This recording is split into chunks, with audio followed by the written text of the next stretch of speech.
Rukshan and Gaia, thank you for joining us. So Rukshan, tell me, why have you decided to run this year?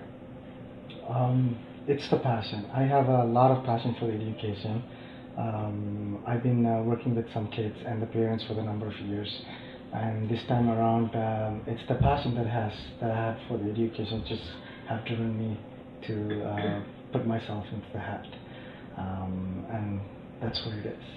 We come from a South Asian culture where families, parents and elders who have a lot of influence in a child's decision making when it comes to career. Did you go through any types of pressure like that in your family, or was it sort of left to you? It was not a pressure, but coming from a South Asian background, it's mostly what I call it's a Dale factor, which they always wanted to be, either doctor, lawyer, accountant, or engineer. It's the four type of the jobs. Either one of them, you have to be happy. So I chose to do. I initially tried to do engineering. I went to University of Ottawa. Then only I realized I'm not an engineering student, and I was more into a business student or information technology management student. So then I transitioned myself to Ryerson and finished my BCom at Ryerson. Okay. How do you feel about him going through a career change? Because usually in our communities, you got to go to school, you find employment, you're married, you have a kid, and Rukshan has this need to go into politics. Yeah. What are your thoughts about that? Well, it wasn't actually a surprise for me, to be honest with you. Since I know him, he's always out and about, out to the community, and it didn't come to surprise on me. But as a family, actually, of course, it is two working hands, out and about. But we fully support him, and I'm sure all the family members encourage him every day. And I like about Rukshan is he's actually always available for the community, and he's passionate, or not only that, but dedicated to his job. So instead of doing 9-to-5 job, his passion was to move into politics, and which is not going to be a 9-to-5 job. But I fully support him. Okay. Yeah. So Rukshan, a few years back when there were audit reports done on certain parts in the Ontario with the school boards, there were concerns, allegations against school board trustees intimidating school board staff. So if you do get elected, what would you do to ensure there's a healthy working relationship between you and the staff? Trustees are there to represent the parents. Trustees are there to communicate or bring back what the board's decisions or board's protocols to the parents, not to the staff. Staffs are part of the board unit. And the allegation that you are talking about or you're saying, I have read those and I've seen it in a lot of print and visual medias. However, these allegations has happened in different boards. Okay. And I want to speak for Varya DSP, which is York Region District Public School Board, which I'm standing for. And there is no, I don't think any allegations or any mischiefs has reported. And again, once again, it's the trustee's mandate or trustee's main responsibility is the communicator or lies. It's a middleman between between the parents or the residents of the boards that I'm standing with what's happening in the board. So if I were to be elected or anything, my main responsibilities will be keeping the community up to date with protocols or policies that's getting updated, or anything that's getting changed, or let's say if it's a curriculum going to be getting changed, or if something's happening in the school or something in the neighborhood pertaining to the education, my communication will be to the residents, not to the staff. Staff will be part of the board. Board's responsible is to update the staff. Okay. My next question is about patriotism. There has been several arguments comparing Canadians to Americans, saying that Canadians are not patriotic enough compared to Americans. What are your thoughts on that, and is there anything that we can do on a school board level for children, because we come from a multicultural background here in Ontario or in York Region? What can you do at the school board level for kids to feel that they are Canadian and to be more patriotic? The simple answer is engaging the community. For example, let's take America for example. If a small game or small sports or any similar thing to happen in a school, the whole community engage themselves. Okay. And in Canada, I could handpick a number of communities that get engaged when an event was to happen in a school, or especially in sports. I mean, that's where, if you compare patriotism between United States and Canada, it mostly happens in sports. We are more loved when a hockey season arrives.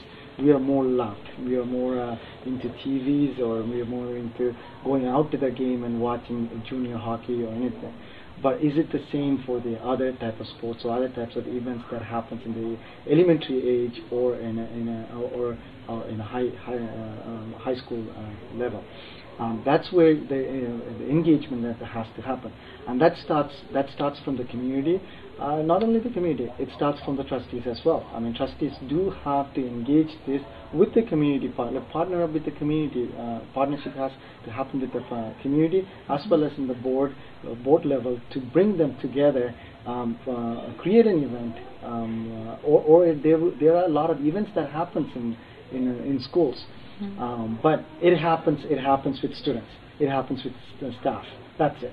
Some one or two parents that attends the events, but not all of them. So this is somewhat mandate that trustees, all trustees, across region, not only Ontario, across Canada, should take in consideration. So, I mean, I can speak for you and I. We will come from a South Asian culture where sex is not discussed in the home. So sex education, where it's being taught right now in the at schools, do you think that they are teaching it at the right age?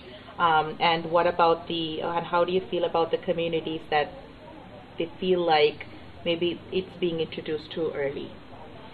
Actually, I wouldn't say it's introduced too early or not. When I went to high school, I'm from a grade 13 background, so that was prior to 2000. When I was in grade 9, in gym, there was a 2 weeks or 3 weeks period where we have to learn about all sort of things. It's a health. Regarding health, we have to talk about it. And during that time, and I remember my gym teacher at that time, we were talking about sex education and back then, and the safe way or non-safe way and everything. I think the right age is in high school, but I would say grade 9 is still too early. Maybe grade 10, 11 would be the right age. But our children now have cell phones and have access to social media at a very young age, and the social media has a big influence on them. So do you think that by teaching them later on, after they enter their teenage years, we are sort of behind when they are more exposed to the content that's available in social media? See, social media, it's you could use it as a tool for one, to educate yourself. Okay. Second, like you said, or I agree with the fact that the kids are more exposed or will be getting contents in social media. But that's where the parental control comes in. I have had a lot of discussion. I mean, I don't know the numbers, but I did have a lot of discussion with parents. Either they calling me, asking me, or when you go for shopping or anything, they do ask certain questions, similar type of questions. Okay. How do I control the social media with kids? The one simple answer is you have to monitor them, because this is nothing that you could put a spy camera or anything to control. Because if you don't open up opportunities for the kid, one, the child is not going to develop. Second, they're going to be finding a way to get the contents or get something. They are going to get the contents no matter what. But however, at the same time, it's the parents' responsibility to oversee that or monitor the situation. Okay. Let's talk about mental health. Children are being taught of types of mental illnesses, and they know what they are, and it's in the media as well. But do you think the school board is doing enough to promote healthy mental health in children? I would say yes, because I've seen teachers giving out notifications, or sorry, not notifications, pamphlet or anything on mental health, and there are opportunities available, and they even when during the parents' night, they even advise the parents. They even talk to the parents. Okay, if there's any issues, so and so is available in school, or you could contact. They don't recommend any people because nobody wants to recommend, because at the end of the day, parents have to feel good about who they are going to. There are a lot of opportunities, but schools does promote a lot of mental health wellnesses. They take a lot of leadership role in talking to the parents. They even take even the board itself, not only to develop, I mean, it does derive from the board to the teachers, but the even board put a lot of communication out. That if you want any type of information, so and so is available. There are a lot of liaisons, people that are in the board. They go out to the different diverse community, and they speak in their own language about mental health, wellness, and everything. Okay.